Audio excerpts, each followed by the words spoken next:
Sponsored by Brilliant.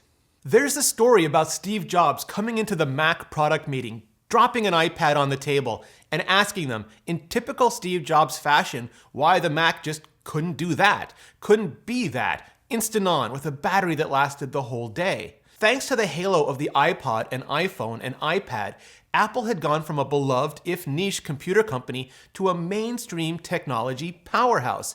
Sales of iOS devices were dwarfing anything they'd ever seen with macOS devices, and higher levels of computing were becoming approachable and accessible to more people than ever before. The same desires and drives that led to the creation of the iPad led to the evolution of the whole new generation of MacBooks. It started with 2011 and the MacBook Air, an ultra-portable that became ultra-popular, so much so it went on to define a generation of knockoff Ultrabooks. What could a MacBook Pro do that was less about traditional power users and more about empowering the much larger mainstream prosumer market? Or, if you're cynical, you could call that the desire to sell pro machines at pro prices to the far larger amount of people who were starting to self-identify as pros. That's because the pro market was changing as well. Sure, you still had your ultra high-end pros who worked on cutting, if not bleeding-edge video, audio, photography, animation, science, and other areas where they constantly needed to render and bounce and export and model and compute more and faster than ever. But thanks to software like Final Cut Pro 10 and Logic 10 and Lightroom and Xcode and Coda, gear costs coming down and processing power coming up, you also had people starting new companies and side hustles who also wanted pro machines. Realistically, sure, but even aspirationally, even if only to keep 20 damn Chrome tabs open without freezing up the whole machine. Those are the conditions, the ingredients that I believe led to the 2016 MacBook Pro. To see if Apple could do with the Pro what they'd done with the Air, never mind what they'd done with the iPad. You can see it in that very first MacBook Pro lineup. There was a stripped down model at the bottom that Apple expressly said was for those who'd always wanted a Retina MacBook Air. But there was no loaded up model at the top for people who wanted a more classical, more powerful MacBook Pro. So much so, the whole line was sarcastically referred to by some as the MacBook Air Pro. And in a way, the strategy worked. It totally worked. The 2016 MacBook Pro and its iterations reportedly sold better than any MacBook Pro before it. A whole new generation of pros bought into them. Hard. And I'll readily admit, I'm one of them. I legit loved everything about that generation of pros, except for the anemic webcam and, of course, the keyboard issues that gained so much attention later. But traditional high-end pros felt abandoned, forgotten, maybe even a little betrayed. And that's just the beginning of the story. I'm Rene Ritchie, and this is Vector. Now, I'll get to the keyboards in a scalding hot minute, I swear. It's what everyone wants to hear about, I know. But I'm gonna quickly cover a couple of other things first, starting with the memory. For the first couple of years, the then new MacBook Pros were limited to 16 gigabytes of memory. That's because they used LPDDR3 or low power DDR3 memory. And because Intel was behind schedule and getting behind her, LPDDR4, which supported higher memory limits, just hadn't rolled out yet. Back then, Apple wasn't willing to sacrifice on power efficiency, which meant battery life, so they stuck with the 16 gigabyte limit and used custom storage controllers and ultra-fast SSD to try to make swap feel so fast, most people wouldn't really notice the limit if they hit it. And aside from just hating the number on the spec sheet, most people didn't. But of course, high-end pros did. So by 2018, Apple reversed course. They went back to the non-low power DDR4 memory, added an option for 32 gigabytes, and also added extra power cells so the overall battery life wouldn't change. And the 16-inch now goes all the way up to 64 gigabytes. They also started increasing the storage options, going all the way up to 4 terabytes of SSD last year and a whopping 8 terabytes of SSD this year.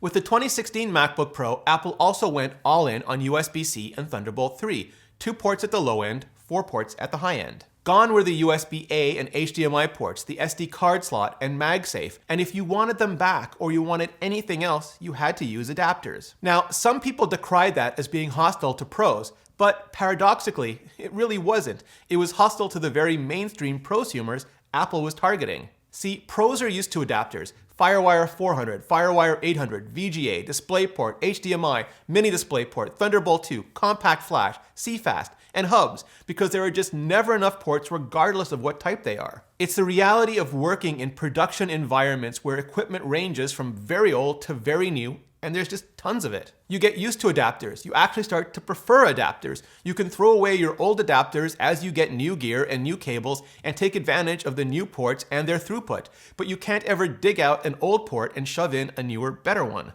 I just had to buy a new CFast reader for this camera right here, so the beat always goes on.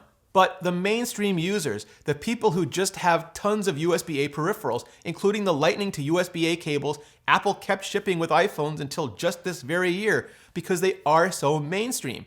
The people who aren't using cinema cameras and their wacky, often proprietary storage formats, but the far more ubiquitous cameras that made SD card slots so convenient. Apple was the company that dumped the floppy drive for USB-A to begin with, and they certainly seemed to believe USB-C would take off just as fast. But it hasn't. And unlike almost everything else with the MacBook Pros, Apple hasn't reverted on this, not by a single port or slot. Time has eased some of the pressure, but not all of it, not yet. It's clear though, Apple still thinks it will. The other big complaint about the 15-inch MacBook Pros, especially in the middle years, was thermal throttling. It's a complicated issue, but one that's actually simpler to explain. The 2016 MacBook Pro chassis was designed for Intel chips that would quickly shrink down to 10 nanometers, increasing power, but also balancing it with greater efficiency. But Intel hasn't been able to come through and is now years and years behind schedule. Even when they do push out new versions of the old chips, they're chronically late in making the specific versions Apple needs to be available, and often can't even keep up with demand when they do. So, Apple has chosen to manage the problem instead. There was a bug in the 2018 version that made people think Apple had just failed to manage the thermals completely, but Apple apologized for it and it was fixed in a software update. Still, it became almost a cliche in so many videos and literally every comment section. Now, Apple has opinions on this stuff that some would disagree with, big time. They don't seem to mind running hot, even at thermal limits, like not at all. They also don't mind using faster chips that can't sustain peak performance because they firmly believe those chips still benefit burst-intensive workflows. Cynics would argue that Apple needs to market 8-core i9 machines just to keep up with the competition for the spec sheet.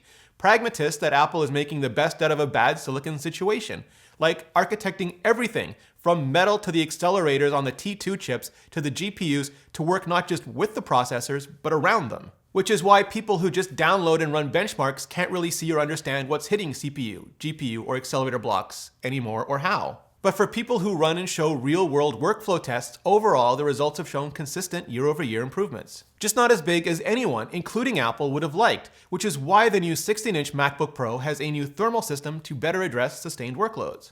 When Apple launched the 12-inch MacBook in 2015, it came with two huge changes to input. The first was the Force Touch trackpad. I know, we'll get to the keyboard, I swear, but this is important for context. At the time, Apple had what were already universally regarded as the best trackpads in the business, but it wasn't enough for them. They wanted to push the boundaries. So they got rid of the actual mechanical trackpad switch and put a virtual one in its place. When the computer was off, it felt like a solid dead piece of glass and metal. When the computer was on though, that solid piece used proprioceptive trickery to come alive and make you think you felt an actual click where none really existed. Yeah, physics was a lie and fingers liars. It was a huge risk. People loved the MacBook trackpad, but Apple believed the changes were for the better. They would remove the hinge-like effect where the top of the trackpad barely clicked and the bottom clicked a lot and make for a more consistent, overall better experience. And they were totally right. Going on 5 years later, while the force press parts have never caught fire, the overall trackpad has been pure fire. It's now the best trackpad in the business, and I dare say people love it even more. Apple also had what were universally regarded as some of the best keyboards in the business as well. But again, it wasn't good enough for them. They also wanted to push the boundaries there. So they went with the butterfly switches and metal domes that were 4 times as stable. They also made each key bigger and more concave. Some people legitimately liked it better, myself included. Others decidedly did not. Some that disliked it saw it as a fair compromise for a computer as ultra portable as the 12-inch MacBook. Others, again, did not. Not even then. Going on 5 years later though, that keyboard hasn't caught fire. It's been on fire. It's now commonly regarded as one of the worst keyboards in the industry. And while some people still like the feel better, others still hate its breathing guts, and everybody everybody hates its failure rates. And here's where Apple has its biggest problem. In the very beginning, right when Apple releases changes like the Force Touch trackpad and the butterfly keyboard, and people push back on them hard, it's impossible to tell one from the other. That's because humans hate change, so when there are immediate complaints, Apple just holds firm.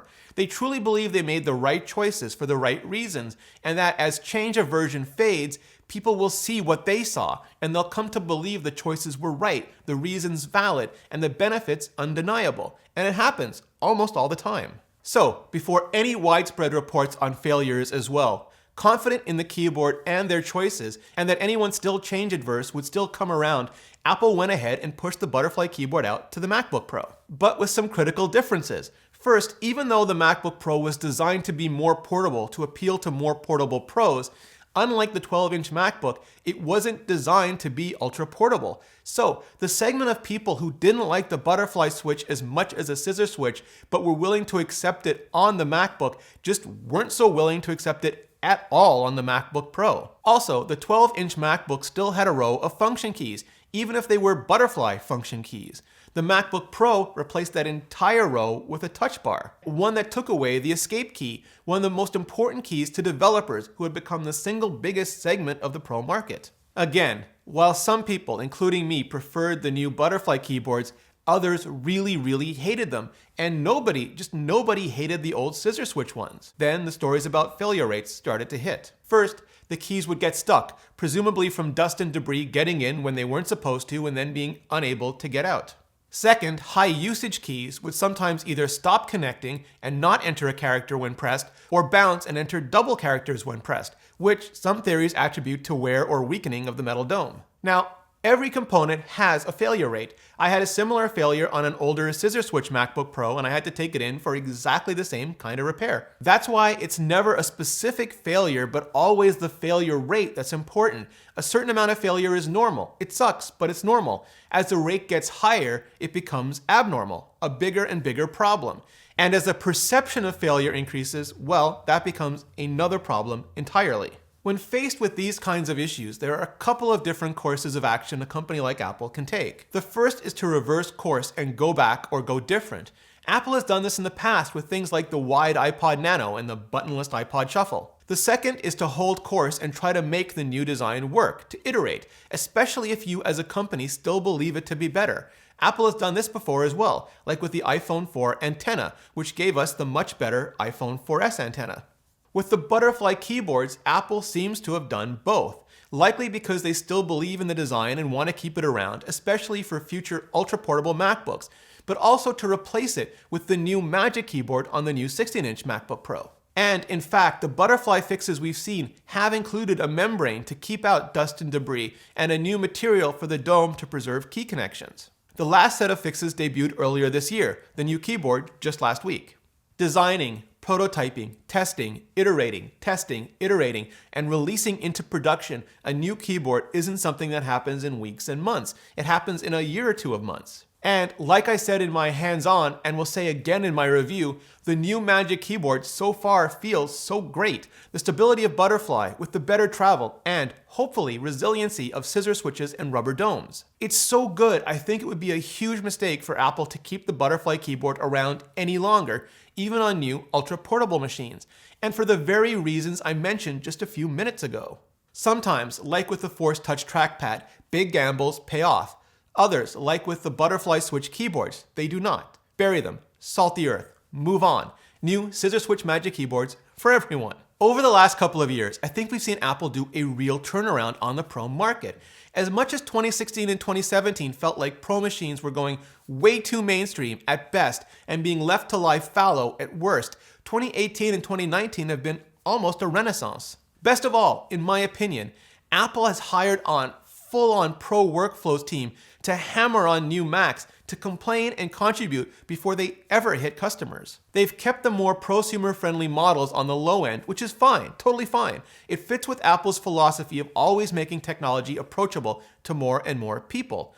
But they've been releasing better models on the high-end Pro end now as well, including a new Mac Mini and soon a new Mac Pro. I think Apple realized, as a company, they weren't really empowering every user if they left power users behind. That's not just the best way to solve all of the problems. It's absolutely brilliant. You know Brilliant. It's a problem-solving based website that puzzles you, surprises you, and expands your understanding of the modern world. And they have brand new interactive content that makes solving puzzles and challenges even more fun and hands-on. Here's an example from Mathematical Fundamentals. Is it possible to drag the number of tiles so that every row and column adds up to the target sum beside it? Brilliant elevates you to your best, thoughtful self. It's not just a great complement to watching educational videos with well-curated sequences of problems that help you master all sorts of technical subjects. It'll help you unravel concepts bit by bit and discover deeper truths in unexpected places. To support Vector and get unlimited access to Brilliant's courses and daily challenges, just head on over to brilliant.org/vector and get 20% off their annual premium subscription. Thanks, Brilliant, and thanks to all of you for supporting the show. And hopefully, this is, once again, the new normal. At least that's what I think. Hit like if you do, share if you care, subscribe, and Beskar steal that bell gizmo if you haven't already, and then jump into the comments and let me know. What do you think about how Apple is course correcting on the new Pro Max? And what else do they still need to do? Spoiler, webcams. Thanks for watching. See you next video.